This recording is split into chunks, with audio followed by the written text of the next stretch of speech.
A los galgos se nos puede adiestrar como perros de compañía, como perros de caza o como perros de carreras. A mí me habría gustado ser perro de compañía, vivir en un palacio y pasarme el día tumbado a los pies de mi reina, mientras acicalaba el pelo y se miraba en el espejo. Pero no he tenido suerte. Me he pasado la vida corriendo detrás de una liebre de trapo para que los humanos se diviertan. Y no lo he hecho del todo mal. Me he dejado la piel. Creo que me merezco un buen retiro, ¿no? ¿Qué cuenta Tuyo es el Mañana? Tuyo es el Mañana es una historia coral de 6 personajes en un día de la transición española, el día que yo nací, 18 de marzo del 77, y en esas 24 horas se van cruzando, descruzando, hasta que un poco acaban juntándose todos. La historia personal de cada personaje, cada uno de los 6 personajes, en ese día, ese 18 de marzo del 77, también es una transición íntima, una transición personal hacia otro lado. Ese día les cambia la vida a cada uno de ellos como metáfora o como alegoría de un cambio generacional, de un cambio de sociedad, ¿no?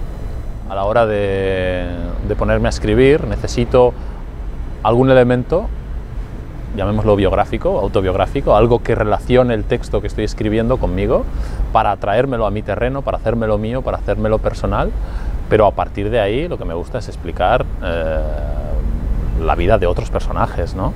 No, creo que mi vida no es tan interesante como la que puede ser la de los personajes de esta novela. Es una pregunta clave para la teoría literaria, ¿no? ¿Dónde empieza el fondo? ¿Dónde empieza la forma, contenido? Yo creo que son indisociables, son las dos caras de una misma moneda, pero es verdad que cuando uno se plantea empezar a escribir un libro, hay autores que parten de un tema, por ejemplo, o que parten de una historia, y quizá otros que parten más de una estructura o de una forma, ¿no? Yo me considero en sentido, es verdad, bastante formalista, usado el término en un sentido llano, ¿no? Es decir, que me gusta construir la estructura de una novela antes de ponerme a escribir, con esa distinción clásica entre escritores de mapa o escritores de brújula. Digamos que yo soy un escritor de mapa, me gusta dibujar el mapa, dibujar la arquitectura de la novela y luego enfrentarme al texto, enfrentarme a la historia como el constructor de puzzles, como aquel que va poniendo diferentes piezas hasta que acaban cuadrando y acaban ofreciendo una imagen global, ¿no?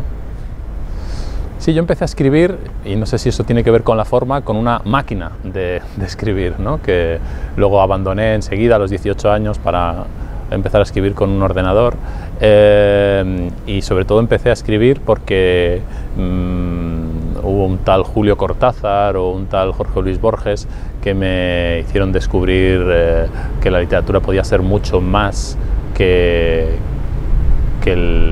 la simple concatenación de palabras o que la simple explicación de historias. Y luego cuando descubrí a Perec, a Georges Perec, entonces ya fue como una revelación, una epifanía, y ahí me dije que ya no solo quería conformarme con leer, que es lo natural, como decía Bolaño, lo natural es leer, lo otro es casi un vicio, y dije, va, voy a intentarlo. Y durante unos años estuve escribiendo relatos, probando, investigando en mi propia manera de escribir, hasta que un buen día dije, bueno, pues creo que es el momento de escribir un libro. Es aquello que decía Tolstoy también, ¿no? Que me corrija mi amigo Alberto Caturla si me equivoco, pero aquello de que todas las familias felices lo son de la misma manera y todas las familias desgraciadas lo son a su manera. Entonces, la literatura se interesa por los conflictos, por los momentos excepcionales, por los momentos difíciles de los personajes. A un personaje al que no le pasa nada y es feliz y todo le va bien, digamos que eso dramáticamente no es interesante, ¿no?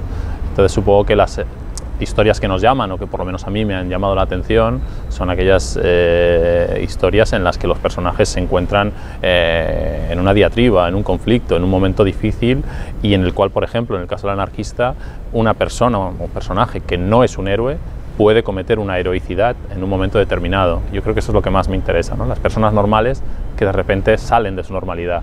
Y eso es lo que yo quiero contar, ese momento en el que un personaje normal y corriente, que nos podemos encontrar en la calle, un día, un momento, pueden salir de de la vida que llevan.